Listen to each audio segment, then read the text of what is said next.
Feeling swamped by your inbox? Well, in today's episode, discover 10 powerful strategies to tackle email overload and take back control of your day.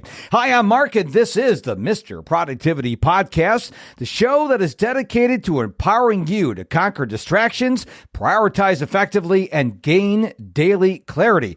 Now, before we begin, I have a very important question to ask you, and I hope your answer is a resounding yes. Would you like some free training from me? Well, if you answered a resounding yes, which I hope you did, head on over to my website, MrProductivity.com, M-I-S-T-E-R, MrProductivity.com. Enter your email address at the top of the page and just click grab the free training.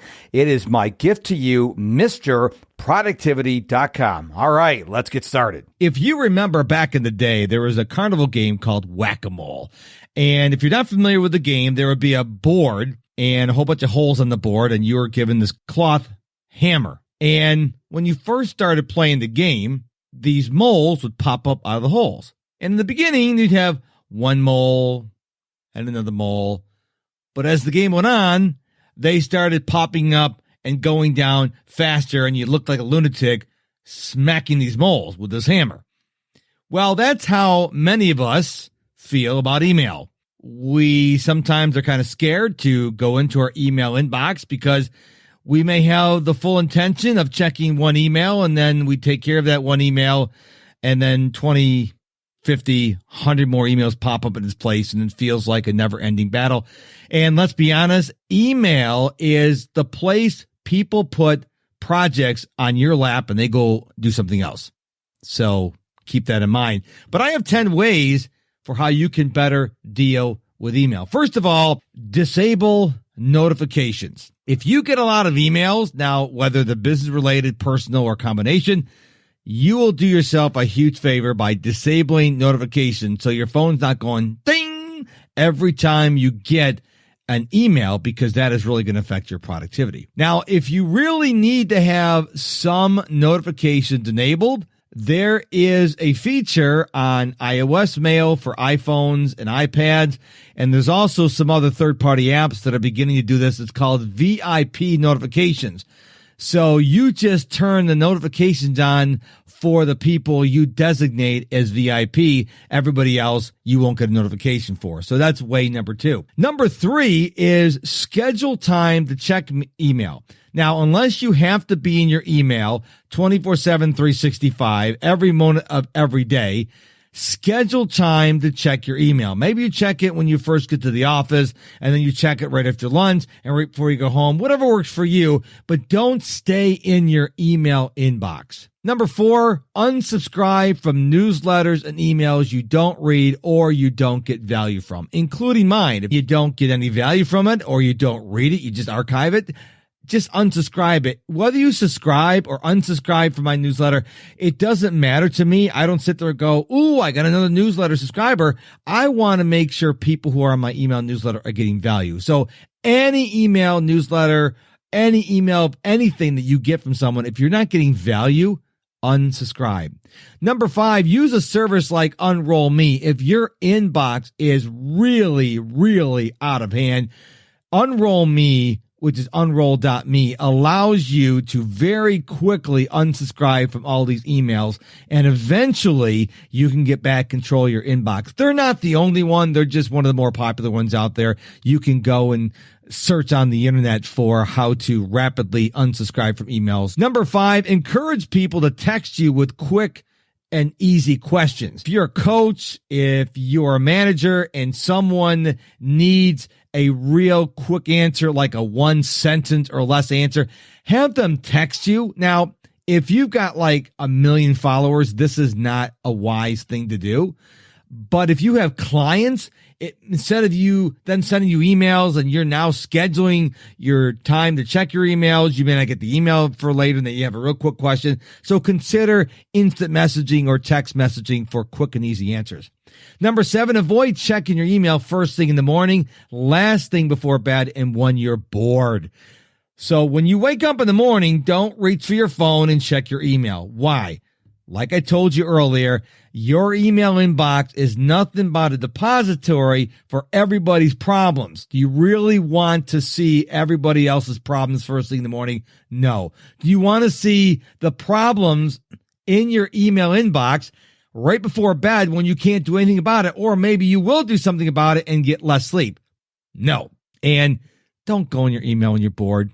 Go read a book, because an email is like a black hole. You're going to get lost in it and you're going to get frustrated, and that doesn't do anybody any good. Number 8, be very careful who you give your contact information to. I have a lot of connections on LinkedIn, and I generally classify myself as a LinkedIn open networker. So if you send me a connection request and you have a photo, don't have like 4 followers, I will accept your connection request. But it really irritates me when the first thing you do, not you as in the listener, but you as a general reference point, add me to their email newsletter, because once you connect with someone on LinkedIn, you get their email address.